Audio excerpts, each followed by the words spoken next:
Council. Here, the representatives are elected by UAF, that is Universal Adult Franchise.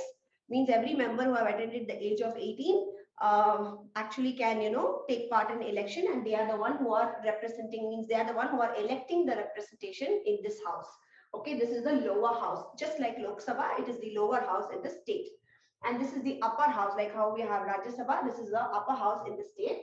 And this is basically not through UAF method. Okay, only a specific people can take part in the election, not all the adult population of our country. So if I say specific people, these are the people who specifically take part in the election. That is why we say it is a government elected through an electoral college. Okay, so the representatives are not directly elected by the people. So here also you can see the representatives are elected for a matter of 6 years. Okay, so 6 years is the tenure, and every every second year or every third year, I think they are getting retired. Okay, now let's move on to your executive. So when you talk about the executive, the first comes your governor, who is the chief executive of the state, then comes your chief minister, then comes your council of ministers, and then comes the cabinet. Okay, so last class I taught you about CM, council of ministers, and this is one which is pending, that is cabinet is pending. So now chief minister, as I already said, like whatever powers you learned with irrespective of prime minister, the same power is applicable here for the chief minister. Like for example, summoning, proroguing, or calling for a joint session if in case there is a bicameral legislature, okay, or dissolution of the house. If at all a house has to be dissolved in a state, okay, that has to be a recommendation going from the prime minister to the president. In case of the state, it is the chief minister who has to recommend for the dissolution of the house to the governor. Okay, in case of any emergencies, okay, which has to be declared within the state, okay, or these kind of things, or ordinance making power. Okay, the chief minister will ask the governor to impose an ordinance in the state irrespective of whatever is mentioned. Okay, all these are some of the powers which are basically in the hands of a chief minister at the state level. So remember, whatever you learn for a prime minister, it is same for a chief minister at the state level.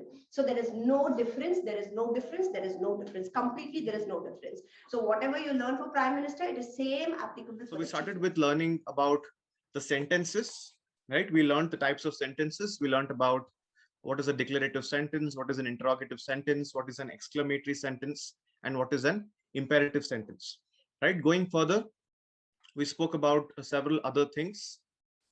Just a moment.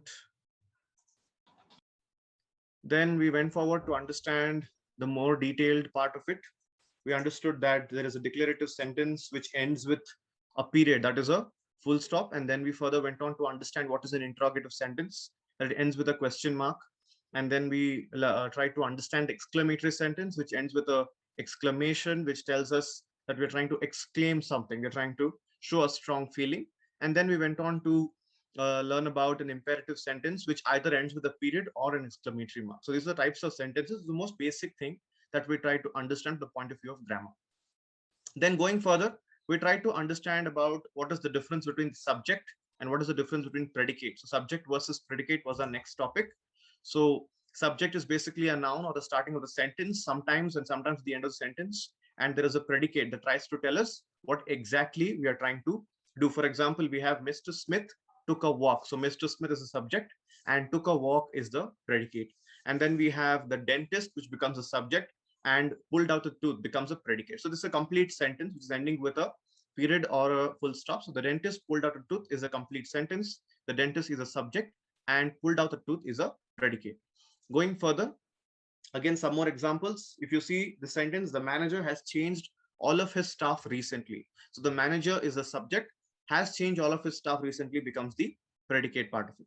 Then we learned about the phrase and the clause, two most basic parts of a sentence. What is a phrase? Phrase is a small group of words that add a meaning to the sentence, and clause is a part of the sentence that contains a verb, right? So this also we have completely tried to understand. And then we tried to understand the 8 parts of speech. What are those? Those is noun, pronoun, verb, adverb, adjective, interjection, conjunction, and preposition. We tried to understand each of them in detail. We tried to understand what is the meaning of a noun.